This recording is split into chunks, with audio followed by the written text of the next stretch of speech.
So I'm attempting today to do a review of Chapter 1 material. I'm going to do this as a one-shot deal, meaning however I screw up, I am not going to start over. I'm going to just try to do everything I can from Chapter 1, and let's see how it goes. Hopefully this is useful for you. Let's see. So the first thing I need to do is to share the screen that has the notes. So this is a review. I'm not covering all the slides again. I'm simply doing a review. Chapter 1 is all about management, the planning, organizing, leading, and controlling of human and other resources to achieve organizational goals effectively and efficiently. It is an incredibly long definition, and every word in there has meaning, as I covered in class. But the easier definition of management is that management is getting things done through people. The term organizations, an organization is any time you have a group of people working towards a common goal. So a business is an organization, our class is an organization, your family is an organization. And so one of the goals that we have in this class is for students to see that the things that we talk about in here are things that apply to you, even if it's the things we talk about are not just things for business, it applies to your home life as well. So again, the easy definition of management, getting things done through people. The term resource. A resource is anything of value. When I wrote this, I explained that this classroom is a resource, that the equipment that the university has is a resource. As an employee of the university, I am a human resource. Anything of value is a resource. Companies want to measure organizational performance. What they're doing when they do that is they are asking how do we know how well we are doing? UAU wants to know how well it is doing as a university. Every company wants to know. In some businesses, it's just easy to know how well they're doing. You measure sales. If sales are high, that's great. If sales are low, whatever. It's not good. In other organizations, it's harder. So for UAU, there are many things that the university wants to measure for success. They want to measure how well our alumni do. They want to measure how well our faculty produce research. There are many things that the university wants to measure in performance. The terms effectiveness and efficiency. The word effectiveness simply means to be doing the right things. That when you're making progress to your goal, you're being effective. The term efficiency kind of has two meanings. Not kind of, it does have two meanings. One definition of efficiency is how much of a resource is used. So I gave the example that my Nissan Sunny that I had when I came here in 2008 is very fuel efficient. The car did not use much fuel. Now I'm driving a Ford Explorer that uses a lot of fuel, so it is not fuel efficient, okay? So one definition of efficiency is using less of a resource.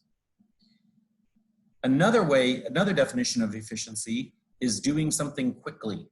Being able to get through something fast means you're being efficient. The goal, and I'm gonna skip this slide, I will come back to it. The goal in management is to be both effective and efficient. Now going back to this slide. I told the story of a family wanting to do a picnic in Abu Dhabi. It is decided that the grandfather will drive one car and the brother will drive another car. The grandfather drives slow on the Friday that they're having this picnic. The grandfather drives slow so he's being effective, but not efficient. The brother is driving fast, so he's efficient, but he gets on the wrong road. Again, the goal in management is how do we increase effectiveness and efficiency? If you increase effectiveness and efficiency, you increase productivity. And productivity is output per unit of input. It's asking how much work is getting done every hour, how much work is getting done every week. Productivity. Also, okay. Now on to the 4 functions. The 4 functions of management, the word function simply means the stuff that managers need to know how to do. So my function is, the function is I'm a teacher. This is my function. So they've studied, people who study management have come up with these 4 things that all managers should know how to be able to do, okay? The first is planning. Planning is setting goals, deciding what to do. Then there's organizing. And I'll give an example for each one, trust me, when I'm through I will. Then there's organizing. Organizing is asking what resources are we going to need to be able to achieve this goal? What time, how much time are we going to need? What money, what equipment, what human resources? Organizing is basically asking the question, how are we going to do it? Then there's leading. To be a leader means somebody is inspiring and motivating. And what you're doing when you're leading is you're trying to communicate goals so that everyone can work together. And then, last but not least, there is control. Control means to monitor and to watch what's happening and to make changes if necessary.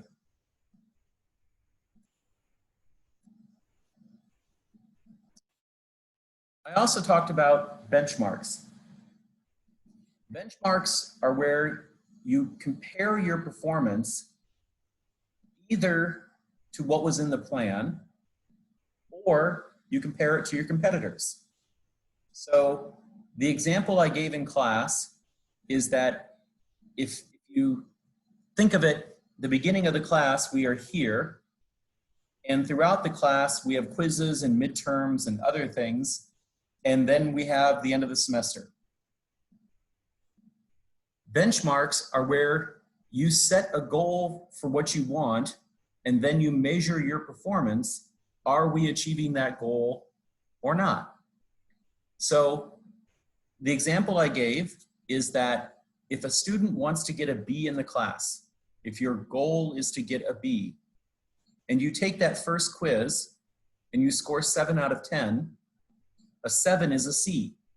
So that tells you that you're not achieving your goal. You're not reaching the grade you want. So this is what happens in management. You set a benchmark. This is our goal. We want to achieve this. If we don't achieve it, then we have to see what we have to do more. So maybe you decide that you're going to study extra on the weekends. You're going to maybe try reading the book. Yay! You're going to do something to try to study more. Then you take the midterm and you score 23 out of 25. That's an A. That's that you've achieved, you've gone beyond your goal of getting a B in the class. Yay. Okay?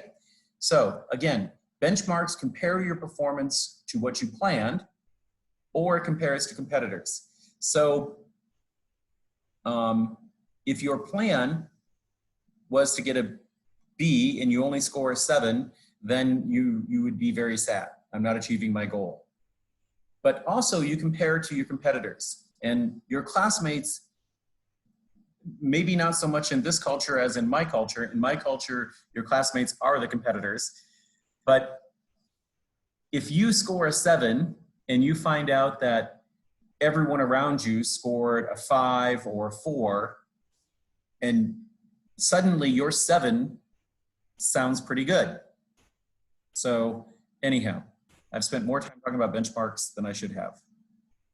back to the point of the family.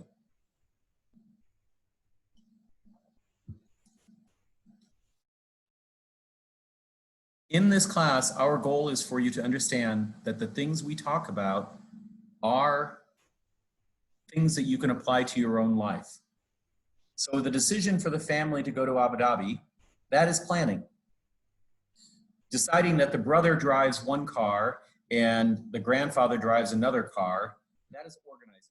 It's figuring out how you're going to actually achieve your plan. The fact that you have a younger brother or sister that will be crying, I don't want to get to Abu Dhabi, that would be boring. That is where you need to be a leader. You have to inspire, you have to motivate. That's leadership. And then finally, the control function is saying to your grandfather, Grandpa, could you drive a little bit faster because we'd like to get to Abu Dhabi? Or saying to your brother, you know, if you're playing a game in the back seat and you look up and you see the sign says Dubai, you say to your brother, you idiot, you're on the wrong road. We're going to Dubai. We're supposed to be going to Abu Dhabi. Anyhow, planning, organizing, leading, controlling. Okay, this isn't review, I'm teaching the whole class. Okay, so Mintzberg's roles. Very quickly, I'm not going to spend a lot of time on these. An entrepreneur means coming up with new ideas. The term disturbance handler, a disturbance is anything that bothers you. So a disturbance handler means dealing with people who don't like each other. That's one of the things managers have to do. The term resource we already had means anything of value, and it's deciding which employees get what resource. Who gets the new computer? Who gets the office? You know, as I joke in class, the most important resource my department chair has to allocate for me is deciding who has to teach at 8 a.m. because I don't like teaching at 8 a.m. But that's resource allocation. Negotiator. Negotiating means the same as bargaining. And yeah, negotiate means to bargain, to discuss, to reach agreement, so forth. The term figurehead. Figurehead is who you think of when you think of the organization. So when you think of Apple, most people still think of Steve Jobs, even though he died in, I think, 2010, 2011. It's been a long time. Most people still don't, to this day, don't think of Tim Cook, the current CEO of Apple. They just don't, that's not, so the term figurehead is who you think of when you think of the organization. The term leader, a leader means to inspire, motivate. A liaison means to go between. When you represent a group to another group, you're being a liaison. And to our French students, they are right now laughing at me because I obviously do not pronounce it correctly. Yeah, so anyhow, it's a French word and your American teacher does not pronounce it correctly. But liaison means go between, representing your group to another group. Monitor. Monitor means to watch. We've had that, you should know that. Disseminator. As I said in class, this is a word that you could live in America for the rest of your life and never use, and so you can cross it out, let it go. And then the term spokesperson. Spokesperson means to speak on behalf of the group. So the example I gave in class was Dr. Rashid as the chair of our department introducing the Innovation Day. So he's acting as a spokesperson on behalf of our department. The term department. Department's an important word. A group of people who do similar activities. So here at UAU, we create a department that has accounting. We create a department that has marketing. We've changed the names now, but you're grouping people by what they do. And this is what many organizations will do. Management as a pyramid.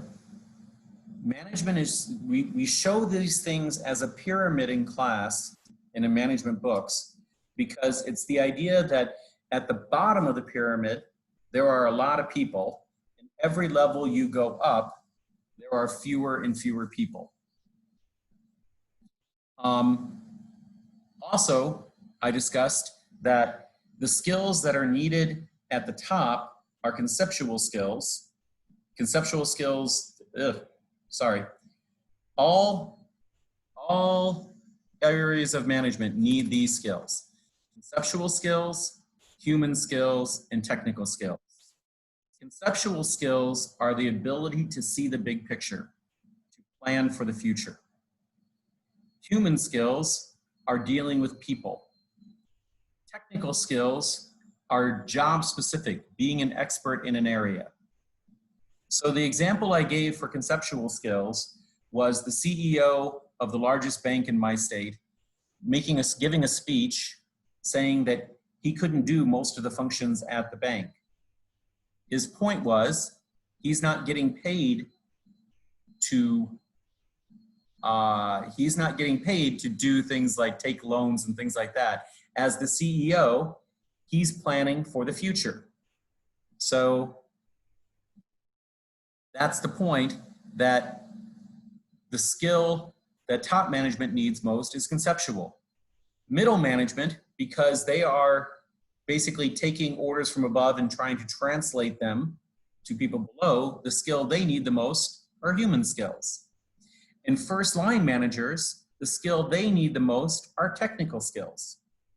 The example I gave was my friend Denise, who is a computer programmer, and she manages computer programmers. She has to know something about computer programming in order for her to be good at managing computer programmers. So technical skills are what she needs the most as a first line manager.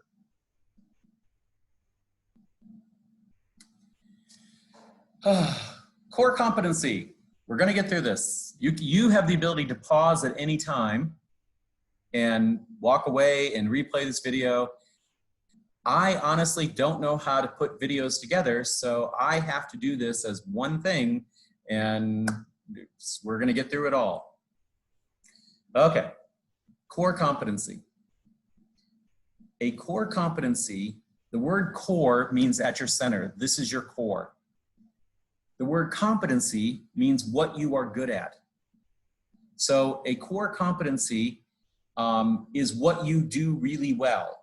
The note should not say what you do better than competitors. It's what you do well, okay? So sorry, my note there is not great. The core competency is what gives you a competitive advantage. So let's put this all together. The things you do well are your core competencies. Usually your core competencies are the things that give you a competitive advantage. McDonald's is really good at making food fast, that tastes good, and is relatively cheap. They are really good at it. That's their core competencies. The competitive advantage is that there are other places that are cheaper, so they're not the cheapest place. There are other places that, I don't know if there's places that can do it faster, but there are other places that offer higher quality food. That's not their competitive advantage. What is their competitive advantage is the things that they do better than anyone else. McDonald's French fries, they're simply the best. The Big Mac tastes better than most other burgers out there for the same price. So they have some things and they do it all fast. So those are competitive advantages. If a company does not have a competitive advantage, if there is something that they don't do better than competitors, they will go bankrupt. You have to have something you do better than your competitors. Remember, I told the example of sitting up in the Jimmy Mall. I don't know if I should retell this whole story. Sitting up in Jimmy Mall and watching how McDonald's has so many customers and Herfy on the other side not having customers. I wondered they served the same food, but what was the competitive advantage of McDonald's over Hershey? And ultimately, there was no competitive advantage. And so in the end, Hershey did not want to compete with McDonald's and they closed. That's what you would expect in business. And that's also where I joke that what made what made McDonald's better is that they sell Coca-Cola. So here I am drinking from my Coca-Cola glass. It's tea though, it's not Coke. So I had the class come up with what are the core competencies for McDonald's. And these are the things you said.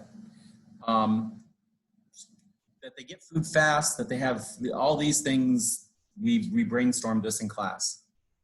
Not all of them are necessarily competitive advantages. So there are places that are as fast as McDonald's. There are people that other companies that train their employees well. There are companies that are everywhere. There's the little sandwich shops that are everywhere. So not, well, I guess that is for the UAE now, that is a competitive advantage. But the point is core competency, this is what you do well. And competitive advantage is what you do better than your competitors. Competitive advantage, what you do better than your competitors. Every company must have a competitive advantage or they will go bankrupt. The competitive advantage can change over time. Just because you have a competitive advantage today does not mean you're going to have a competitive advantage in 10 years. The example of that is that 10 years ago, well, in 2010, the biggest manufacturers of smartphones were Nokia and BlackBerry. So they were 1 and 2 in making smartphones. I don't think any of my students now have a Nokia or a BlackBerry. So today, Apple and Samsung, I think, are the biggest. I know Apple, anyhow, most all of my students have an Apple and some have a Samsung. Apple's dominance, making the most money in smartphones of any company, is something that they have today, but there's no guarantee they will have it 5 years from now. Because way back when I first started teaching here, I remember my students saying, "Oh, sir, I love my BlackBerry. I will never give it up." And then, you know, years pass, and one by one, they switch from BlackBerry to iPhones, and now nobody has BlackBerry. So again, competitive advantage. You can have it today, no guarantee for tomorrow. Restructuring, I'm not gonna spend a lot of time on these because you'll cover it in future, when you move up in the business program, you don't need to cover it so much in management. Restructuring means to sell off, close parts of the company that were not profitable. BlackBerry tried this. They tried selling off parts of their company, and they changed their core competency, by the way. BlackBerry now focuses on delivering, I don't know exactly what they do. Anyhow, it doesn't matter. BlackBerry is profitable today, but they're not profitable doing what they did in the past. Okay. The term turnaround management. Turnaround management is asking the question, how do we get back the customers we have lost? And sometimes companies are successful doing that. In the case of BlackBerry, they were not successful. They couldn't get customers back. An example of a company that was successful was Apple in the 1990s. This may be hard for you to believe, but there was a time in the mid 1990s where Apple was this close to going bankrupt. Great story to be told there. I told it in class. It's not going to be on any tests, so this is review. We'll let it go for now. The term outsourcing. Outsourcing is important. I can guarantee you any test that I have is going to have the word outsourcing on it because you need to know this term.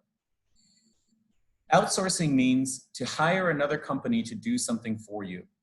So when UAU hires Hadamat to do the cleaning in security, I don't know if Hatamatsu does security, but it doesn't matter. UAU hires outside companies to do many of the functions that is normally covered by that organization. So this is an example of outsourcing. There are two reasons, principally, why companies will outsource. Companies will outsource in order to lower costs, or they will outsource because the outside company has a certain expertise in the area. I cannot speak to why UAU has chosen to outsource. I don't know. I'm in the management pyramid. I'm not up here, so I don't know the exact reasons. But I can tell you that when it comes to cleanliness, the campus is way cleaner than it was when I came in 2008, 2009. So there is some expertise that they bring that improves us for UAU. Also, there are many negatives to outsourcing, and we'll cover that more later in the semester. But for now, all you need to know is that outsourcing is hiring another company to do something for you. Empowerment. Empowerment, the goal of every good manager is to train your employees to the point that they don't have to ask every day, what do I do, boss? What do I do? The goal for all managers should be, all good managers, the goal is to have employees that you can trust, that you know will do a good job, and that you don't have to watch them closely. So when I talked about this in class, I gave the Chinese saying that if you give a man a fish, he eats for a day. If you teach a man to fish, he eats for a lifetime. That's empowerment. When you have employees that know how to fish, they don't need to be given a fish every day. That's empowerment. So there's a slide in the book about challenges for the future. I covered this at length, building and keeping a competitive advantage, maintaining ethical standards, which the term ethics is covered in a future chapter, but you should know that ethics means to do the right thing. And to do the right thing in a changing world can be difficult. Managing a diverse workforce. The term diversity. Diversity means differences. The UAE is one of the most amazingly diverse countries in the world. You have your teacher from America, you have teachers from all over the world. You have people of different skill sets. You have people who speak different languages. You know what diversity is, because if you live in the UAE, this is as diverse as any place I visited, except maybe Singapore is more diverse. I don't know. Anyhow, the UAE, you know diversity. Okay. And you know that there are, as I said in class, there are some good things about diversity and some things that are not so good. And there are some problems with diversity too. And so I think that's covered in a later chapter, so I'm not going to talk any more about it now. Global crisis management. Crisis management.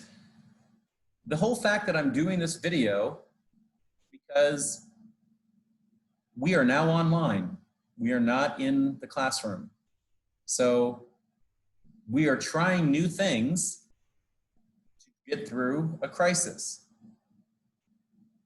UAU has Blackboard, has access to Microsoft Teams. All faculty have, so the university did everything they could to get us ready in case there was a crisis like this. Were we as ready as we should have been? No, nobody could be ready for this, for what's happened here.